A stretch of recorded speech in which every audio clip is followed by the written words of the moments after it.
Alors ce matin, j'aimerais vous parler le leader courageux. Le courage d'un leader à la lumière des Écritures, de la parole de Dieu. Bon, finalement. Il y a un roi prussien, Frédéric II, dit le Grand. Il était connu pour un homme très agnostique, incapable, c'est impossible de connaître Dieu finalement. C'était un ami de Voltaire. Ceux qui connaissaient Voltaire, qui était aussi très athée, qui a ridiculisé le christianisme et qui qui était écrivain, tout ça. Et vous savez que la maison de Voltaire, après sa mort, est devenue un dépôt de Bible. Vous saviez ça? Alors, Voltaire, qui a ridiculisé, était un ami de cet homme-là, de ce roi-là prussien, qui était, je pense que les Prusses, c'était les ancêtres des Allemands. Et en contraste, dans son armée, il y avait un général.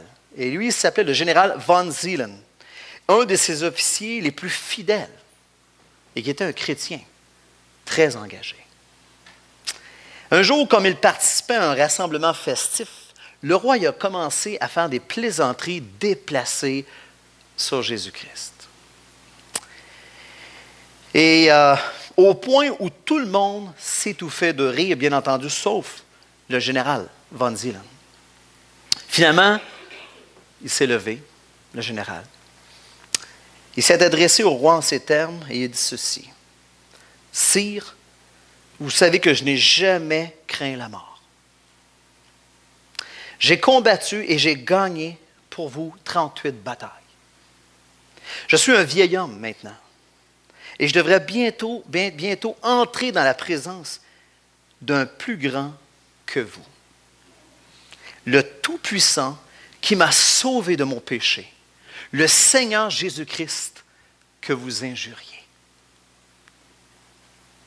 Je vous respecte, sire, comme un vieil homme au seuil de l'éternité et qui aime son Sauveur. »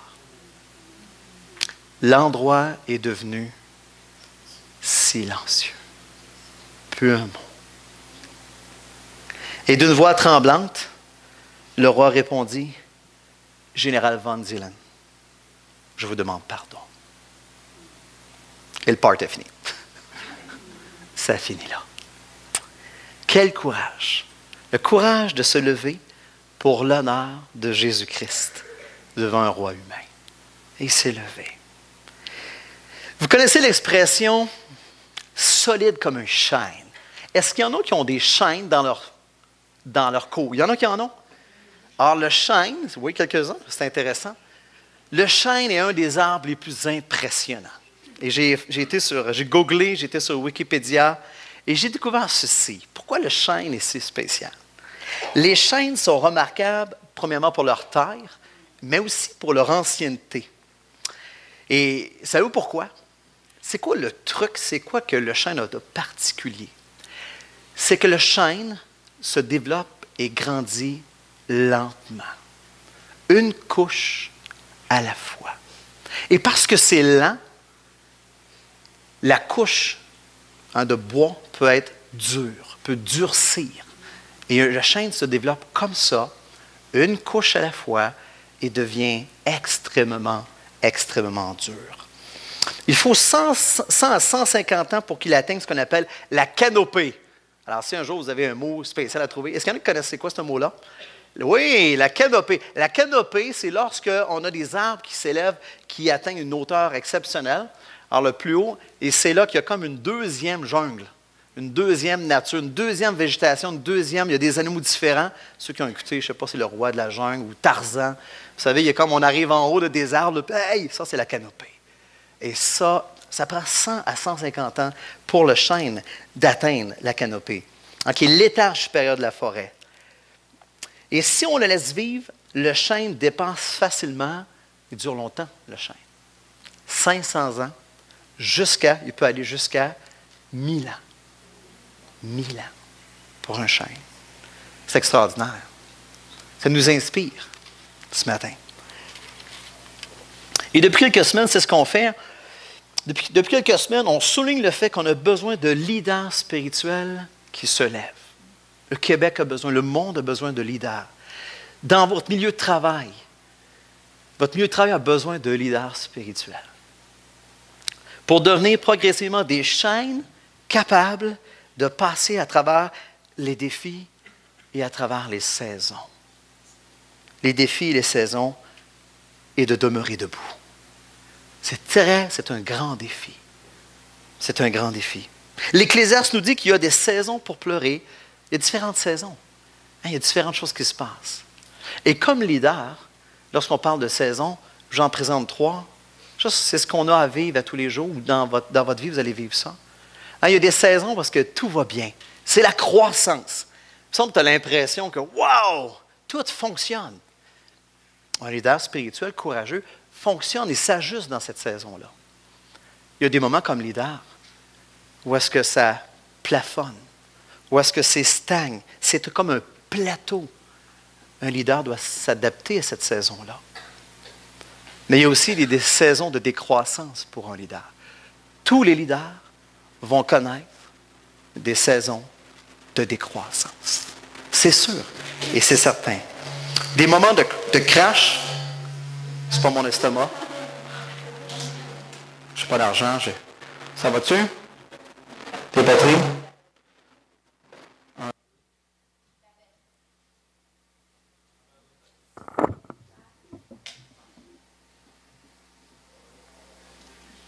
Le grand échange.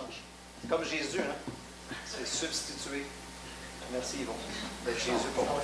Il est venu me racheter ce matin. Et le rachat. Donc, des saisons de décroissance. Je suis ouvert? Non, c'est bon. Vert comme un chêne. Des saisons de décroissance où est-ce qu'il y a un crash, crise financière, quelqu'un quitte, des gens quittent. Et on vit tout ça. On vit tous des périodes comme ça, des saisons difficiles, mais un leader apprend à faire face à ces saisons-là dans sa vie.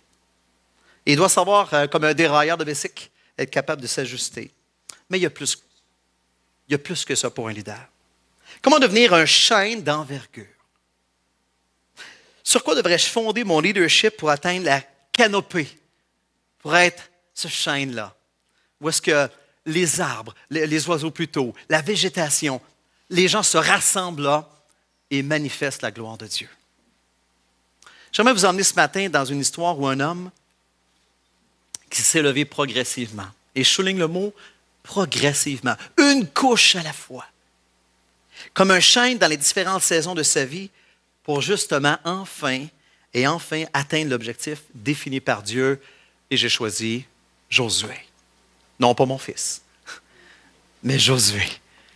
Josué de l'Ancien Testament. J'aimerais vous inviter à tourner avec moi dans Josué, plutôt chapitre 7, exactement.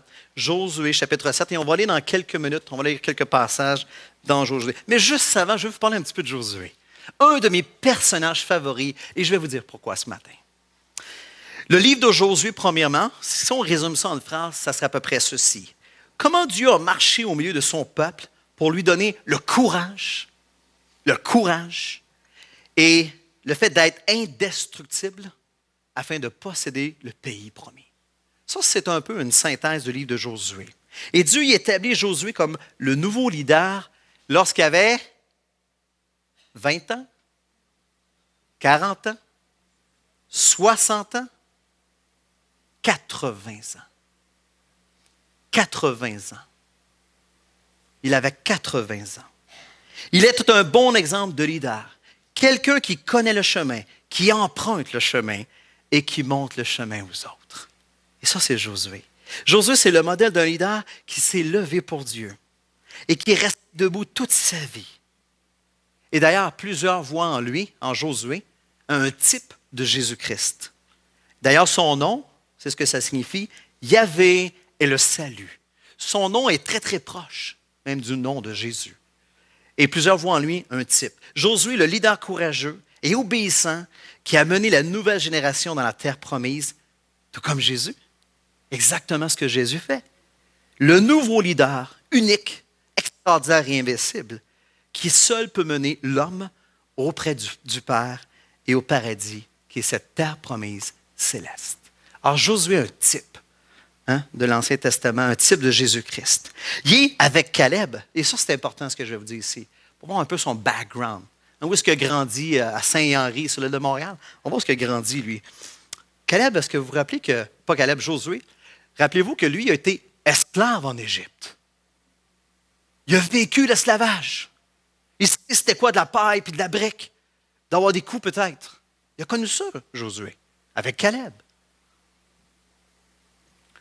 Il est sorti, il a vu la libération, la sortie d'Égypte, il a vécu ça. Et il était sur le bord de la terre promise, il est envoyé comme espion, il est allé espionner, il est revenu, il a fait son rapport avec Caleb, puis ils ont dit « Wow, Dieu est avec nous, c'est magnifique! » Les autres, ils ont dit « On a trop peur, oublie ça. » Dieu a dit « Vous retournez de bord, 40 ans dans le désert. » Josué a subi ces 40 ans-là à cause de l'incrédulité du peuple. Il a vécu ça. Il a eu des décroissances dans sa vie. Oh, qu'il y en a eu. Oh, qu'il a dû bêcher pendant 40 ans. Oh! 40 ans. Conséquence. Et Dieu le ramène et lui dit, c'est toi maintenant. C'est toi qui prends la succession. Et la veille de la première bataille, alors qu'il traverse le Jourdain, le chef de l'armée de l'Éternel, il vient le voir pour l'encourager, puis il dit, « Hey, je suis avec toi. Je viens t'encourager, là. » On repart et c'est la conquête. Courage, Josué. Je suis là. Et le chapitre 6, qui est la fameuse bataille à Jéricho, qu'est-ce qu'on apprend, qu'est-ce qu'on voit? Victoire totale sur Jéricho. Wow! La victoire sur Jéricho est unilatérale. Aucune perte de vie. Aucun homme ne meurt dans cette bataille-là. Vous savez, dans ce monde de mort, de décomposition, il n'y a rien vraiment d'indestructible. Il n'y a rien vraiment de permanent. Et la Bible en parle. Mais la Bible elle parle d'une vie de puissance, où le courage ne vient pas de l'humain, mais vient de Dieu. Et c'est ce qu'on veut voir ce matin. Josué et le peuple d'Israël deviennent comme une forêt de chênes. Ceux qui ont vu le film Narnia, est-ce qu'il y en a qui ont vu ça? Je pense que c'est le 2e ou le 3e, je ne suis pas bon là-dedans. Il y a mené qu'une forêt qui se lève, vous vous rappelez, là, puis ils viennent battre pour Dieu. Mais en tout cas, c'est une image. Pas vraiment sûr c'est quoi la signification de où ça vient. Ça représente quoi, là, des anges? Je ne sais pas. Pas sûr, je n'ai pas fait l'étude là-dessus. Mais anyway, on voit cette armée-là qui devient comme un seul homme, comme une armée de chaînes, et il démontre le courage audacieux à cause que Dieu est présent, à cause de la présence de Dieu. À celui qui fait confiance en Jésus-Christ, la Bible a dit en général qu'il jouit de sa protection, qu'il jouit de son courage, que le courage que Dieu donne. C'est un peu comme, on sait que le film va sortir bientôt, Star Wars 8, je ne sais plus là. C'est une note allemande, 7. Ah, il y en a qui vont aller au cinéma. J'ai fait exprès, je dis, moi, dire 8, il y en a qui vont dire 7. Je savais. Mais dans un des films, je me rappelle qu'il y avait une espèce de boule d'énergie qui apparaissait, puis que tout le monde tirait. Puis il n'y avait rien qui les touchait.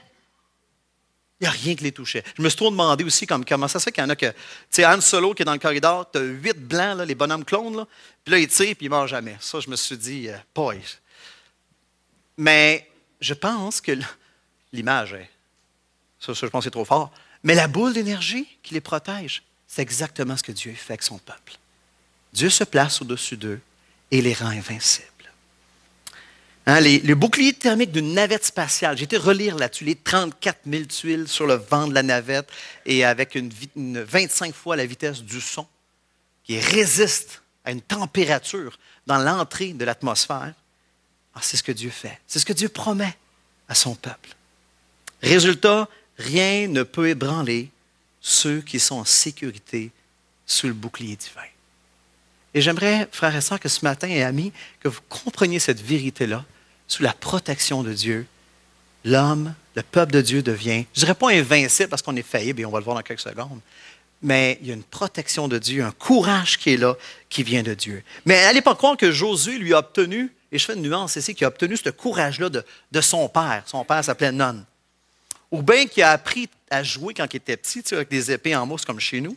Tu sais, là, ils se battent, là, puis ils vont dans les GN, là, puis là, ils deviennent forts et courageux. Non. C'est pas là la jeunesse. C'est pas là qu'on apprend le courage. C'est pas là du tout. On apprend à se faire mal plutôt. Un leader, il n'est pas courageux en lui-même. Un leader n'est pas courageux en lui-même. Mais parce qu'il sait que Dieu est avec lui, c'est pour ça qu'il est courageux. C'est pour ça. On est très loin du courage humain, frères et sœurs. Donc Dieu forme ses leaders comme une chaîne, comme Josué, une couche à la fois. Dieu forme ses leaders comme ça. Et on a besoin de courage, du courage divin par la présence de Dieu à tous les jours. Écoutez bien ceci. Pour un jeune homme de 20 ans et plus, peut-être 19, anyway, d'aller voir une jeune fille sérieusement, puis aller demander de fréquenter, savez-vous la quantité de courage que ça prend? Je me rappelle. Je me souviens. Encore pire, la quantité de courage divin que ça prend pour aller voir les parents de cette fille-là. Dieu donne ce courage-là. Et moi, je spiritualise peut-être tout, mais c'est comme ça que je l'ai vécu. Je pense que c'est ce qui est important aussi. Seigneur, je veux ta gloire, puis je veux avoir le courage pour aller voir cette jeune fille-là. Et ça se peut que j'aille un nom. Ça se peut que tu aies un nom. Prends du courage à recevoir un nom. Jeune fille, sachez que pour un gars, venez vous voir. Si j'ai un intérêt pour toi, tu as le droit de dire non, il n'y a pas de problème. Mais donne-lui l'occasion d'apprendre. D'apprendre à recevoir aussi un nom. Ça prend du courage. Faire face aux guerres, au terrorisme, aux menaces. Mercredi soir, ici, il y a une réunion de prière. Dieu a fait des choses miraculeuses ici. On a prié ensemble. Oui, il y a de la crainte. Oui, il y a de la menace. Oui, mon voisin, bientôt, va être un musulman. Bientôt. Si je me rappelle bien, en 2020, un Américain sur 3 sera un musulman. Et mon ami musulman, tu vas avoir peur. Ou je vais avoir le courage de l'aimer. Et c'est des défis devant nous, frères et sœurs. Pour aller reprendre un frère. Pour aller voir son voisin et lui partager l'Évangile. Je me souviens quand je me suis converti, mon frère Stéphane, plus zélé pas mal que moi à ce moment-là, il dit, viens-t'en Pierre, on s'en va asseoir, on s'en va voir les gens dans la rue. Quoi? On va leur parler de l'Évangile. Ah, il est sauté, lui. Alors moi, j'avais la chienne d'aller cogner aux portes puis d'aller voir monsieur et madame un tel qu'on connaît bien. On vient vous parler de Jésus. Quoi? Ah, je manquais de courage. J'étais un petit chêne qui commençait. Ça commençait. Ça s'apprend une couche à la fois. Pour gagner le cœur de sa femme, ça prend du courage. Et vice-versa. Ça prend du courage. Mais est-ce que le bouclier peut être affecté? Est-ce qu'il peut être affecté? Si je pose la question ce matin, qu'est-ce que peut faire un caillot dans une veine? Qu'est-ce que peut produire? Un petit caillot dans une veine peut produire un ACV. Que peut faire une limaille d'acier dans la transmission? Kevin peut scraper ta transmission. Ça m'est arrivé avec ma Volkswagen presque neuve. Une petite affaire de rien, transmission t'a brisée. Fini. Qu'est-ce que peut faire un tout petit grain de sable dans un œil? Est-ce qu'il y en a qui ont déjà eu ça? Pas moi. J'ai eu d'autres choses, mais pas un grain de sable. Mais j'ai vu des gens qui ont eu ça et je me dis, wow. Que peut faire une petite fissure dans une enveloppe de bâtiment? Je viens de l'apprendre. Chez maman, petite fissure de rien en dessous du seuil de porte. L'eau a rentré. J'ai rentré ma main par l'intérieur. Il est où le stud? Plus de stud. Invasion de fourmis charpentières. Le mur est fini. Une petite fissure. C'est absolument incroyable. Et ça m'épate. Une petite affaire de rien. Bang! C'est surprenant. Lisons ensemble. On va lire ensemble chapitre 7 et on va voir justement. La bénédiction était là, le courage était là au rendez-vous, mais il s'est passé quelque chose. 7, 1 à 9. Josué chapitre 7, versets 1 à 9. Les enfants d'Israël commirent une infidélité au sujet des choses dévouées par interdit. Akan, fils de Carmi, fils de Zadbi, fils de Zérak de la tribu de Juda, prit des choses dévouées et la colère de l'Éternel s'enflamma contre les enfants d'Israël.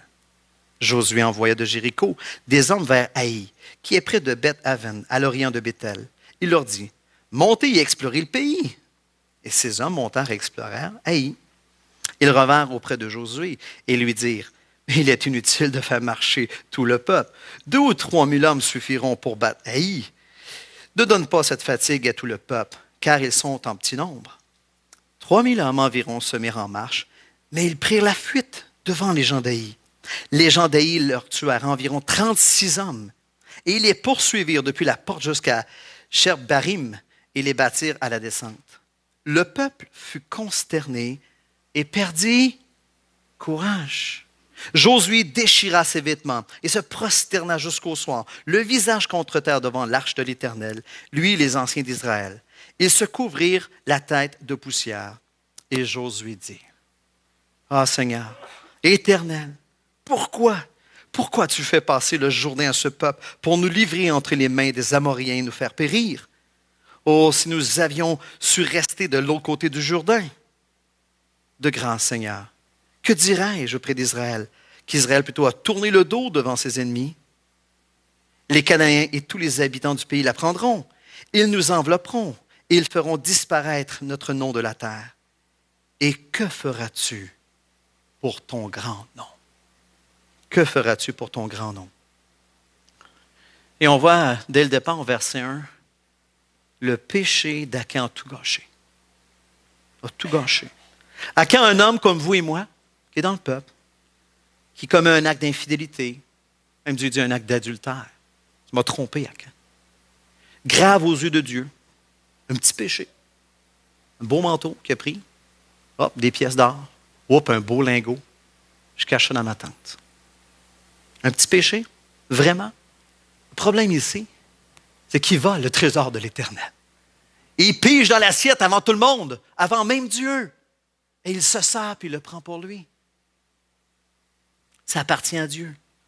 Akan, et ça c'est intéressant, et en découvrant, lisant le texte puis en voyant certains commentaires, plusieurs pensent qu'Akan, il y a comme Akan et Rahab. Il y a comme un antonyme ici, un contraste majeur. Rahab au chapitre 6, qui vient sauver, qui craint Dieu, qui honore Dieu. Akan au chapitre 7, un Israélite qui vient tromper, qui vient voler Dieu, qui déshonore Dieu. Et c'est ce que le péché ici. Le péché d'Akan démontre clairement qu'il cherchait nullement à honorer Dieu. Probablement que dans sa vie, lui, honorer Dieu, c'était plus important. Mais Rahab, une prostituée, dans un peuple cananéen, honore Dieu et donne gloire à Dieu. L'Éternel est le vrai Dieu. Lui, et on le craint. Et finalement, vous savez, elle cache plutôt les espions. Elle les fait même sortir. Mais rappelez-vous, quand vous allez venir attaquer, sauvez ma famille. Et vous vous rappelez, chapitre 6, c'est dans toute la stratégie. Puis, Israël honorait ça. Ils ont sauvé Rahab. Deuxièmement, le péché affecte grandement. Le péché affecte grandement. Si on pourrait l'expliquer un peu, parce qu'on va aller dans le texte, mais ce que ça l'affecte, c'est l'action surnaturelle de Dieu. Lorsque le péché entre de manière vicieuse, ça l'affecte l'action surnaturelle de Dieu. Hein, c'est comme une partie de risque. Est-ce que chez vous, vous jouez au risque? Quand on joue au risque chez nous, ça risque. Parce qu'ils se mettent ensemble, et des stratégies, sont à peu près 10 autour de la table avec des amis, des jeunes. Puis là, on dit, ben moi, je peux. On a fait une alliance. Puis, et là, ça finit mal, des fois. Ça provoque des conséquences. Parce que l'autre se retrouve tout seul, puis tu ne m'attaques pas, moi, je vais. OK? Je suis surpris, vous ne connaissez pas le jeu risque. Oh, vous connaissez, OK, bon, OK. Alors, on y rejoint une partie avec mes garçons. Mais Dieu dit, moi, je me retire de ce game-là. Je ne joue plus à risque avec vous autres. Respectez pas les règles du jeu. Hey, ça, je l'entends souvent de mes gars. Hey, tu ne respectes pas les règles du jeu. Les enfants, il y en a qui sont très, très stiffs. Il y en a d'autres qui ont. Alors, Dieu dit non. Respectez pas les règles du jeu. Moi, je me retire. Je ne peux pas vivre dans cette façon-là avec vous. Je ne peux pas être au milieu de vous. Une des conséquences, et ce que je crois ici, c'est mon interprétation. Josué, c'est comme, voyons, Josué, tu fais là. Il envoie les gars explorer, ils reviennent, puis là, ils donnent le rapport, puis regarde, on voit juste la réserve. On donne leur même des fusils à l'eau, ils vont gagner, c'est sûr. Tu sais. Et Josué, Il écoute. Il écoute ça. Moi, je crois que c'est une conséquence, en fait, que Dieu donne, que Josué a écouté les explorateurs. Il a écouté aussi les explorateurs, mais pas les enfants, les explorateurs. Et Josué ne va même pas en guerre. Il n'est même pas là avec l'armée. Ils sont les e-boys, ils zappent devant la TV. Non, mais ce n'est pas l'habitude de Josué. Josué il est toujours en avant comme un vaillant héros, courageux, et là, il ne va même pas là. Et c'est anormal. Le péché est venu même atteindre le leader. Il est venu atteindre le leader de l'équipe. Wow! Deuxièmement, parce que Dieu s'est retiré, Israël tourne le dos. Ils ont peur. Ils perdent 36 hommes. Vous allez dire, voyons, non, Jean-Pierre, 36 hommes, c'est normal. C'est souvent, va-t'en en ce moment où il y a des lieux de bataille, ils en perdent des centaines par jour. C'est normal qu'ils perdent 36 hommes. Et Israël est maintenant une nation, et ça c'est important ici, Israël est maintenant une nation, et la faute de l'individu d'Acan devenait son péché à l'ensemble, à tout le peuple. Même et jusqu'à ce qu'il l'ait éliminé et que la faute ait été expiée. Frères et sœurs, le péché affecte grandement. Et je pense que ce matin, peut-être pour certains, c'est du connu, mais de dire, oh boy, une petite fissure emmène de l'eau, de la pourriture et l'invasion de fourmis charpentières. Et je pense que des fois, on prend pour insignifiant des petites choses. Et je pense que c'est bon de colmater, et on va le voir dans quelques secondes. Et j'aimerais juste résumer tout ce qu'on vient de dire par cette phrase assez importante, qui résume. Pourquoi perdons-nous? Pourquoi perdons-nous? Parce que nous n'avons plus de courage. Lorsqu'on perd, souvent, c'est qu'on n'a plus de courage. Pourquoi n'avons-nous plus de courage? Parce que Dieu n'est plus dans l'équation. Et pourquoi Dieu n'est plus dans l'équation? C'est parce qu'on a péché. C'est une chaîne. Et le courage, je crois que le courage est là, entre le péché et entre Dieu, et on perd notre courage. Et quand on perd notre courage, ça, dans une équipe ou dans notre vie, ça se peut qu'il y ait quelque chose qui accroche en quelque part. Le courage est une caractéristique d'un homme, d'une femme de Dieu, qui est proche de Dieu, qui vit dans la présence de Dieu. Le courage est là. Quand Dieu est là, le courage est là. Qu'est-ce qui arrive quand on laisse une tache sur un tableau? Les tableaux blancs en bas, là, je l'ai vraiment appris là, dans la classe de l'Évangile. Quand on écrit, on laisse là. La semaine d'après, quand tu reviens pour effacer ça, ça prend une laine d'acier. Non, pas une laine d'acier. On n'a pas un tableau blanc avec la laine d'acier. Mais c'est très difficile. Enlever les taches dès le début vaut vraiment la peine. Et comment est-ce qu'il réagit, Josué, face à tout ça? 2 mots. Il est consterné puis il est concerné. Il est consterné. La première chose qu'il fait quand il voit ce désastre-là, il s'en va devant le coffre de l'Alliance. Il se met la face contre terre. Tous les éléments qu'on a lus tantôt, c'est un signe de deuil profond, c'est un signe de détresse, une profonde affliction. Quelqu'un a déjà fait ça quelques 40 ans auparavant. Moïse avait réagi de la même manière. Vous savez quoi? Josué n'est pas habitué à perdre. Josué n'accepte pas qu'il ait perdu 36 hommes. Pour lui, c'était normal. C'est pas normal que j'avais perdu 36 hommes. C'est pas normal. Il est habitué à gagner. Il est habitué à vaincre. Et pour Josué, il n'accepte pas la défaite d'Aï. Et c'est ce que j'aime. Il n'accepte pas la défaite. No way, Seigneur, c'est pas normal qu'on ait perdu. Les 36 hommes, c'est impossible, ça se peut pas. Il y a quelque chose qui ne marche pas, Seigneur. Qu'est-ce qui se passe?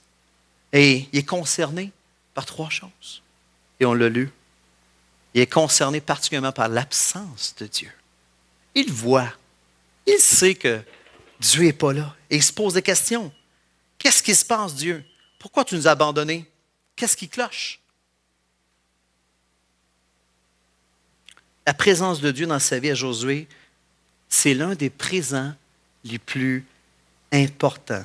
Un présent qui ne peut pas se passer. Josué est là. Comme un vieux chêne, il est habitué à la présence de Dieu. Rendu à 80 ans, il en a vu des affaires. Et il est habitué, il sait quelque chose qui n'est pas normal. Deuxièmement, Josué est concerné par l'avenir du peuple. Il aime le peuple. Il sait que si c'est ça, si le peuple a peur et perd courage, les Cananéens vont la prendre. Puis une guerre, c'est comme ça en passant. Et je ne veux pas parler de tout ce qui se passe dans le monde, mais c'est tous des jeux de peur et d'intimidation. Aller dans une école, les plus forts, c'est ceux qui intimident. C'est des jeux de peur et d'intimidation. Et toutes les guerres, les batailles, c'est l'intimidation. C'est l'arme fatale. Si je réussis à la boxe, à nommer un sport, c'est exactement ça. Si je l'intimide, je mets une faille dans son système, je vais le battre. Ce n'est pas celui qui a les plus gros muscles, c'est celui qui a le plus peur qui va perdre. Et en terminant, Josué est ultimement concerné par l'honneur de Dieu. Et c'est la chose qui ressort dans ce texte-là, c'est la question, Dieu, ça n'a pas d'allure. Josué est debout. Dieu a dit, lève-toi. Josué est debout et est devant Dieu, puis il dit, Dieu, ça n'a pas de bon sens. L'honneur de ton nom est en jeu, Seigneur. Et on va lire la suite. Comment Dieu réagit à ça? On va lire des versets 10 à 15. Vous êtes avec moi? L'Éternel dit à Josué, lève-toi, lève-toi Josué. Pourquoi restes-tu ainsi couché sur ton visage? Israël a péché. Ils ont transgressé mon alliance que je leur ai prescrite. Ils ont pris des choses dévouées par interdit et ils les ont dérobées et ont menti et ils les ont cachées parmi leurs bagages. Aussi les enfants d'Israël ne peuvent-ils résister à leurs ennemis? Ils tourneront le dos devant leurs ennemis, car ils sont sous l'interdit. Je ne serai plus avec vous, si vous ne détruisez pas l'interdit au milieu de vous. Lève-toi, elle nous dit encore, lève-toi. Sanctifie le peuple. Tu diras, sanctifiez-vous pour demain, car ainsi parle l'Éternel, le Dieu d'Israël. Il y a de l'interdit au milieu de toi, Israël. Tu ne pourras résister à tes ennemis jusqu'à ce que vous ayez ôté l'interdit du milieu de vous. Vous vous approcherez le matin selon vos tribus. Et la tribu que désignera l'Éternel s'approchera par famille. Et la famille qui désignera l'Éternel s'approchera par maison. Et la maison que désignera l'Éternel s'approchera par homme. Et celui qui sera désigné comme ayant pris ce qui était dévoué par interdit sera brûlé au feu, lui et tout ce qui lui appartient, pour avoir transgressé l'alliance de l'Éternel et commis une infamie en Israël. Et là, c'est le temps du grand ménage. C'est le temps du grand. C'était la grande tâche avant. Là, c'est le grand ménage. Et Dieu révèle les raisons qui l'ont poussé à se retirer et à livrer le peuple à lui-même. Il lui explique. Et il donne le plan de faire le grand ménage aussi. Et il lui dit dès le départ, Josué, tu n'es pas le coupable là-dedans. Lève-toi. Aie honte. Lève-toi, Josué. Tiens-toi debout devant moi. Je vais te parler. C'est pas contre toi que je t'ai irrité. Je pense que ce qu'il dit ici, c'est mon interprétation, parce qu'il dit, lève-toi, puis il dit, c'est Israël. Alors, lève-toi, c'est pas contre toi que je t'ai irrité, tu es un homme fidèle, Josué. Tu es un homme fidèle. Mais comprends, je suis irrité. On m'a volé. Il y a un court-circuit en quelque part dans le système. Il n'y a plus rien qui marche. Et il dit, arrête. Arrête-toi, arrêtez-vous, je ne suis plus avec vous, là. Israël est sous le coup de la malédiction et vous allez toujours perdre. Wow! Et je pense que ce n'est pas un message que Josué veut entendre et aime entendre et croit entendre. Quand ça ne marche plus dans nos vies, quand ça ne marche plus, on le sait, il n'y a plus de courage. Le Seigneur nous dit, arrête-toi. Arrête-toi. J'ai vécu une situation dernièrement, j'en vis souvent, vous aussi. Situation de conflit, puis voyons, ça ne marche plus. Ça ne marche pas. On arrête tout. OK, on arrête. On prend un temps, on parle ensemble, on prie Dieu. Seigneur, qu'est-ce qui se passe? Et c'est bien de le faire. Et c'est fou, c'est phénoménal lorsque Dieu nous le révèle et qu'on règle comment que Dieu remet de l'huile dans le système, dans la transmission, comment il répare ça, puis comment ça repart. Et peut-être que tu vis en ce moment des situations comme ça dans ton équipe ou comme leader. Et tu dis, on continue là, on continue la machine, puis il faut que ça marche. Là. Performance. Dieu dit, non, arrête. Arrête. Questionne Dieu. Nous ne pouvons pas grandir jusqu'au temps où certains obstacles dans nos cœurs soient retirés. On ne peut pas grandir. La croissance arrête. Et verset 13 à 15, Dieu dit maintenant, agis. J'aime ça parce que Dieu, il dit tout ça, puis là, il dit, bon, là maintenant, Dieu reprend les commandes, là. Dieu prend les commandes et dit, maintenant, voici Josué, je veux que tu agisses. Lève-toi, il dit encore, purge le système. Fais une purge, un nettoyage complet, un décapage, ôte le mal du milieu de vous. Et il a tout donné le plan, convoque le peuple, purifiez-vous avant, identifie le coupable et punissez le coupable. Et c'est légitime. Et du verset 16 à 26 qu'on n'ira pas, Josué suit exactement. Il obéit à Dieu et il dirige le processus de purification dans le peuple et il confronte solidement Akan. Et même il regarde Akan, et ça aurait été le fun de prendre plus de temps, mais il regarde Akan, il dit, donne gloire à Dieu. Honore Dieu au moins cette fois-ci. Dis la vérité. C'est vrai, c'est moi. C'est vrai, c'est moi. Pour Josué, l'honneur de Dieu était une chose très importante. Et par la suite, on voit que l'Éternel abandonne sa colère et son jugement. Mais maintenant, aujourd'hui, est-ce qu'on doit faire un tas de roches dehors et se préparer pour pitcher des roches sur quelqu'un? Non. C'est terminé. Parce que Christ le fait à ta place. Christ a reçu à la croix le tas de roches pour toi. On peut tous s'identifier dans Akan. On peut tous s'identifier dans ce que, comme qu'il dit, il explique son explication, il justifie. Il dit, j'ai vu ça, il dit, je l'ai convoité, puis je l'ai pris, puis je l'ai caché. Puis il pense peut-être que Dieu ne le verrait pas. On a tous fait ça. Christ a fait la grande purge pour nous. Sur Facebook, j'ai aimé ça parce que je trouve ça bien, c'est un pasteur qui me l'a refilé, je l'ai remis sur ma page. Il y avait un texte qui disait ceci. Voici la différence entre, on parle d'église ici, voici une église libérale. Vous êtes les bienvenus ici et vous n'avez pas besoin de nettoyer vos vies. Est-ce que c'est vrai? Non, c'est faux. Deuxième, une église légaliste, à l'autre extrême. Vous n'êtes pas le bienvenu ici jusqu'à ce que vous ayez nettoyé votre vie. Alors, on a un détecteur à la porte, puis on détecte si vous avez fait du mal, si vous êtes sale. On a une petite boîte, là, puis si vous avez des petites boucles là, ici, puis je ne sais pas quoi, piercing, on met ça dans une petite boîte, tu ne peux pas rentrer ici. C'était ça. Est-ce que c'est ça, l'Église de Jésus-Christ? C'est pas ça non plus. Jésus a dit ceci. Vous êtes bienvenus ici, et je vais changer votre vie. Et je vais le faire pour vous. C'est la bonne nouvelle. Hébreux 7,16 présente, c'est un texte magnifique, un nouveau prêtre en Jésus-Christ qui a été établi comme un chêne, non pas parce qu'il venait de la lignée de Lévi. Alors ici, on est dans Hébreux, on parle beaucoup du sacrifice dans l'Ancien Testament, mais il a été établi par la puissance d'une vie indestructible. Le mot qu'on a souvent dans la seconde, c'est impérissable. Mais le mot plus juste, c'est réellement indestructible. Jésus est venu dans l'histoire de l'homme pour racheter. Comme étant j'aime pas le Hulk, c'est une bête qui ne sait pas ce qu'il fait.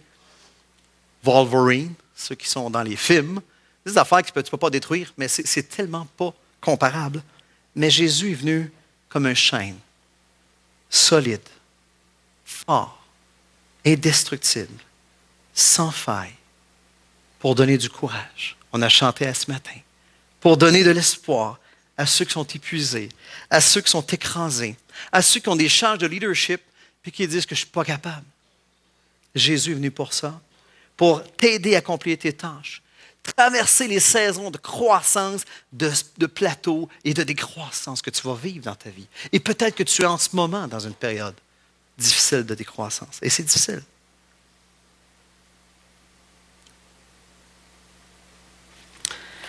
Alors, ce matin, Christ est venu pour nous.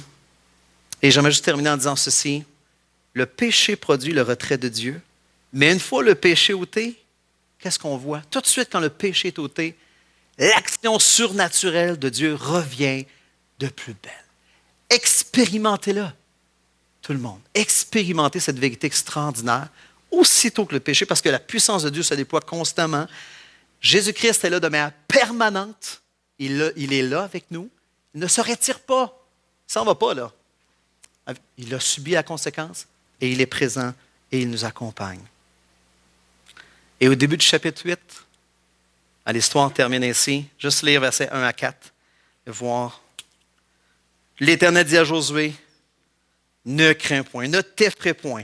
Prends avec toi tous les gens de guerre. Lève-toi, monte contre Haï. Je livre.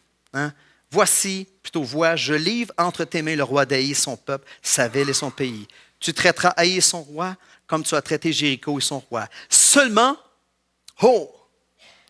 cette fois-ci, contrairement à Jéricho, parce que c'était les trésors qui étaient à Dieu, il dit, cette fois-ci, vous garderez pour vous le butin et le bétail. Jéricho, c'est à Dieu. Haï, c'est pour vous. Est-ce qu'Acan aurait eu avantage à attendre la bénédiction? Il s'est servi. Et Dieu bénit sa présence, il donne le courage et il vient beurrer encore plus épais. Il en met épais à la toast. Et c'est ça, c'est notre Dieu. C'est ce que lui fait. Donc Dieu forme ses leaders comme des chaînes, une couche à la fois. Peut-être que tu es gros comme ça, comme chaîne, c'est long. Et Dieu veut le faire dans ta vie. Ce n'est pas une question d'âge non plus. Je crois que l'âge vraiment fait une différence, définitivement. Mais Dieu veut le faire dans ta vie, couche par couche. Il veut le faire année par année. C'est ça que ça a pris pour un Josué. C'est ça que ça a pris pour un Van Zielen. Cet homme-là, un homme âgé, qui était sur le seuil de retrouver son sauveur. Il ne s'est pas arrivé comme ça du jour au lendemain pour qu'il se lève devant un roi comme lui. Avoir le courage. Veux-tu ce matin laisser juste Jésus t'établir comme chaîne? Et c'est ma prière, c'est le défi que je nous lance. Juste dire, oui Seigneur, je vais être un chaîne comme ça. Je vais être un chaîne. Fais-le Seigneur, une couche à la fois. Fais-le dans ma vie. Christ le fait pour moi, il va me rendre capable. Prions. Seigneur Jésus, merci Seigneur d'être notre chaîne, notre roc. Seigneur, ton ombre qui nous couvre. Seigneur, les oiseaux qui viennent. Seigneur, dans ce chêne de grâce, ce chêne de bénédiction, ce chêne d'abondance parce que tu ne te gênes pas d'en donner et que tu donnes le courage. Seigneur Jésus, ce matin, on veut prendre la décision simplement. Tu nous appelles tous à être des leaders dans le milieu que nous sommes. Et Seigneur, je veux te demander ce matin que tu puisses nous emmener à désirer d'être comme toi, désirer comme d'être ce chêne que tu veux former une couche à la fois. Seigneur, nous disons oui à ton plan merveilleux pour nos vies et ce que tu veux faire, Seigneur, à travers nous. Béni soit ton nom. Amen. Amen.